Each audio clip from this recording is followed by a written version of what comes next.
நண்பர்களே, நீங்கள் பார்த்து கொண்டு இருப்பது உங்கள் கௌசிக் ரிவ்யூ. சரி வாங்க வீடியோக்குள்ள போய் என்ன நடக்க போகுது அப்படின்னு சொல்லிட்டு பாத்தீங்கன்னா, நம்ம கௌதம் ஒரு பக்கம் அப்படியே சுமையா சைனை கிறுக்கி விட்டுட்டே எட்டுன்னு போடா பொல்லாத சொத்து சொத்து சொத்துன்ற மாதிரி ஒரு பக்கம். இந்த கான்ட்ராக்ட் இல்லைன்னா எனக்கு பல கான்ட்ராக்ட் இருக்கு, என்ன கேவலம் இந்த கான்ட்ராக்டுக்காக நான் எந்த அளவுக்கு எல்லைக்கு போகும்னு சொல்லிட்டு நினைச்சுன்னு இருக்கேன். இந்த கான்ட்ராக்டை உனக்கு தான் கொடுக்கணும்னு சொல்லிட்டு எனக்கு என்ன. அது மட்டும் இல்லாம இந்த கான்ட்ராக்டை உனக்கு கொடுக்கலாம், அடுத்த செகண்டே இந்த கான்ட்ராக்ட் வந்து நம்ம தலைவர் எஸ்எஸ்கேக்கு போயிடும். எஸ்எஸ்கே போறதுல எனக்கு விருப்பம் இல்லை, அந்த கான்ட்ராக்ட் உனக்கே வரட்டும். எஸ்எஸ்கே எப்படி முள்ள மாதிரி தானோ முடிச்சு வைக்கிட்டானோ பண்ணி அப்படியே சும்மா நைஸா நழுவி என்கிட்ட வந்து இந்த கான்ட்ராக்டை புடுங்கணும்னு சொல்லிட்டு நினைச்சேன். ஆனா அதெல்லாம் அங்க பருப்பு வேகாதுரா, என் தம்பி நல்லா இருந்தா அது போதும் எனக்கு அப்படின்னு சொல்லிட்டு உயிருக்கு உயிரான தான் கார்த்திக் கிட்ட கொடுத்து ரொம்பவே சந்தோஷப்படுறாங்க. அதை பார்க்கும்போது நமக்கு ஒரு பக்கம் மனசுக்கு திருப்தியாகவும் இருக்கு, நிறைவாகவும் இருக்கு. வா என்னடா இது அற்புதமான விஷயம், அட்டகாசமான விஷயம். இந்த மாதிரி ஒரு விஷயத்தை பாக்குறதுக்கு இத்தனை நாள் இத்தனை வருஷமா தவத்தோட காத்து நிறந்தனே அப்படின்ற மாதிரி தான் ஒரு பக்கம் இருக்கு. அதே சமயத்துல கார்த்திய மறுபக்கம் அஞ்சலியா இந்த ஆணவத்தை அந்த சந்தோஷத்தை அப்படியே சும்மா மிகப்பெரிய ஒரு செலிப்ரேஷனா பண்ணோம். அது மட்டும் இல்லாம போய் அந்த இலக்கிய மூஞ்சில அந்த பேப்பரை விட்டு எறியணும் அப்படின்னு சொல்லிட்டு ஆணவத்தோட நம்ம கார்த்திய மறுபக்கம் அஞ்சலி அங்க போறாங்க. போயிட்டு அப்படியே சும்மா நம்ம இலக்கிய கிட்ட கொடுத்து, இலக்கியா ரொம்ப நன்றி, உன் புருஷன் பத்தியாங்க சைன் போட்டு தண்டா, கௌதம் சைனா போட்ட மாதிரி அதான் போட மாட்டாரு அப்படி இப்படின்னு சொல்லிட்டு சீனா போட்டீங்க, பார்த்தல எப்படி சைனா போட்டு கிறுக்கி தந்தாரு அப்படின்னு சொல்லிட்டு கேட்டது உடனே ஷாக் ஆயிட்டு ஒரு பக்கம் இலக்கியாவுக்கு ரத்தம் கொதிக்குதுடா.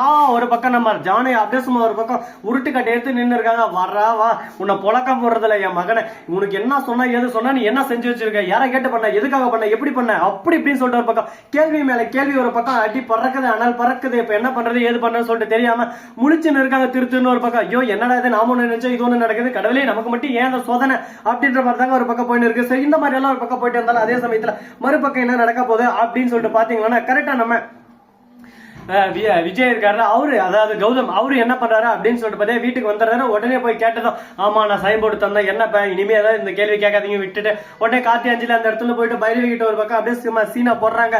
நான் ரெடி தான் வர்றதா அந்த மாதிரி சீனா போட்டு இருக்காங்க. அப்படியே சைன் போட்டதை ஒரு பக்கம் காட்டுறாங்க. அதை பார்த்தது பைரவிக்கு ஆட்டோ அட்டாக்கே வர மாதிரி இருக்குது. ஒரு பக்கம் என்னடா இது, நாம ஒண்ணு நினைச்சா இங்க ஒண்ணு நடக்குது, இந்த கௌதம் பையன் சைனா போட மாட்டான், நாம ஒரு பக்கம் சந்தோஷமா இருக்கலாம், நாம இந்த சைனை வாங்கிட்டு இந்த கம்பெனி நம்ம ராஜ்யம் நாம தான் இங்க எல்லாம் அப்படின்னு சொல்லிட்டு நிரூபிக்கலாம் சொல்லிட்டு காத்துன்னு இருந்த சமயத்துல இந்த மாதிரி கொத்தின்னு போயிட்டாலே என்னதான் பண்றது இப்ப அப்படின்னு சொல்லிட்டு திருத்துருன்னு திருவிழால காண போன மாதிரி நம்ம ராஜேஸ்வரி ஒரு பக்கம் பைரவி எல்லாரும் முடிச்சுன்னு இருக்காங்க. என்ன பைரவி பண்றது, நடப்பதெல்லாம் நன்மைக்கே அப்படின்னு சொல்லிட்டு நாம அடுத்தடுத்த வேலையை நம்ம பாட்டுக்கு நம்ம பார்த்துட்டு போனா நம்ம வாழ்க்கை ஒரு பக்கம் சந்தோஷமா கொண்டாட்டமா இருக்கும்னு சொல்லிட்டு நாம நினைச்சுன்னு இருக்கோம். அது போல எல்லாம் நடக்குமா நடக்காதான்னு சொல்லிட்டு பொறுத்து தெரிய போகுது. சரி இந்த மாதிரி எல்லாம் ஒரு பக்கம் நடந்துன்னு இருக்க, மறுபக்கம் என்ன நடக்குது அப்படின்னு சொல்லிட்டு பாத்தீங்கன்னா, கரெக்டா நம்ம அதாவது கௌதம் இருக்காருல அவரு இருந்துன்னு ஒரு பக்கம் அப்படியே சும்மா ரொமான்டிக் மூட்ல போய் நம்ம பூஜா கூட ஒரு பக்கம் அட்டாச்மெண்ட் ஆகுறாரு. பூஜாவுக்கு ஒரே சந்தோஷம், ஓஹோ ஆஹா ஓஹோ என்ன ஒரு சந்தோஷம். அது மட்டும் இல்லாம அதே சமயத்துல கரெக்டா அந்த அஞ்சலி இருக்கால அவர் இருந்து ஒரு பக்கம் பூஜாவுக்கு ஏத்தி விட்டு இருக்கா. போயிட்டு இன்னும் பேசு கௌதம் கிட்ட பேசி இன்னும் க்ளோஸ் ஆகு அப்படி இப்படின்னு சொல்லிட்டு சொல்லிருக்காங்க.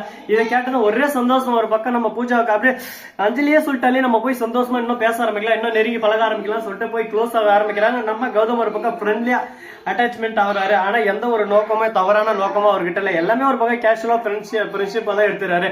ஆனா அவங்க மனசுக்குள்ள அது நம்ம மேல கௌதம் ஆசை வச்சிட்டாரு, காதல் வச்சுட்டாரு, இந்த காதல் இன்னும் காதல் கோட்டையை கட்ட போறாரு, இனிமே நம்ம வாழ்க்கை சந்தோஷமா ஒவ்வொன்னு போக போகுது அப்படின்னு சொல்லிட்டு நினைச்சுன்னு இருக்காங்க.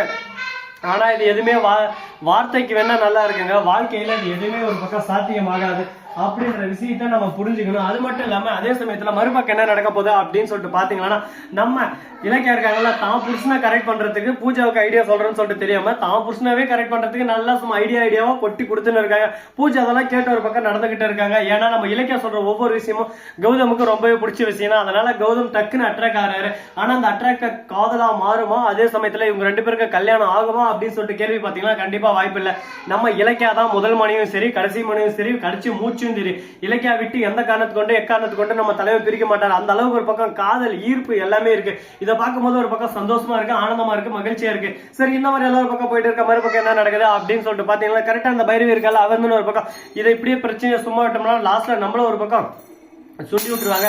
எப்படியாவது இன்னும் மேலும் மேலும் பிரச்சனை வச்சு அஞ்சலியை உட்கார வைக்கணும், அஞ்சலி இதில் ஜெயிச்சிட்டா, இதனால அவளோட ஆட்டம் ஒரு பக்கம் அதிகாரம் எல்லாமே அதிகமா இருக்கும். அவளை எப்படி அடக்கிறது, அடக்கி ஓரமா உட்கார வைக்கணும், என்ன பண்ணலாம் ஏது பண்ணலாம் அப்படின்னு சொல்லிட்டு தீவிரமா ஒரு பக்கம் யோசிச்சுன்னு இருக்காங்க. யோசனை ஒரு பக்கம் அதிகமாக பயம் பதட்டம் எல்லாமே ஒரு பக்கம் அதிகமாகுது.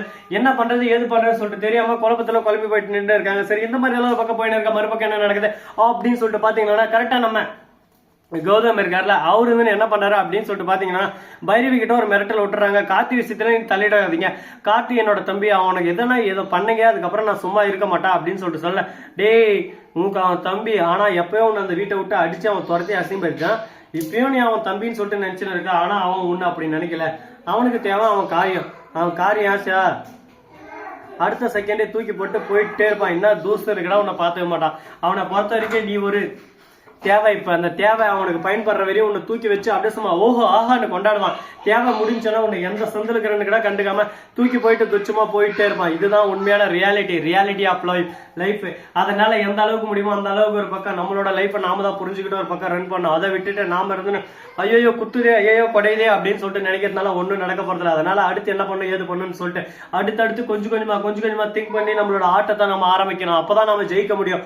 சும்மா ஜெயிச்சிருவோம் சொல்லிட்டு ஜெயிச்சிடுறது இல்லைங்க. ஜெயிச்சு காட்டணும், இறங்கி களத்துல ஆடி காட்டணும் அப்படின்னு சொல்லிட்டு நம்ம கண்டிப்பா சொல்லி ஆகணுங்க.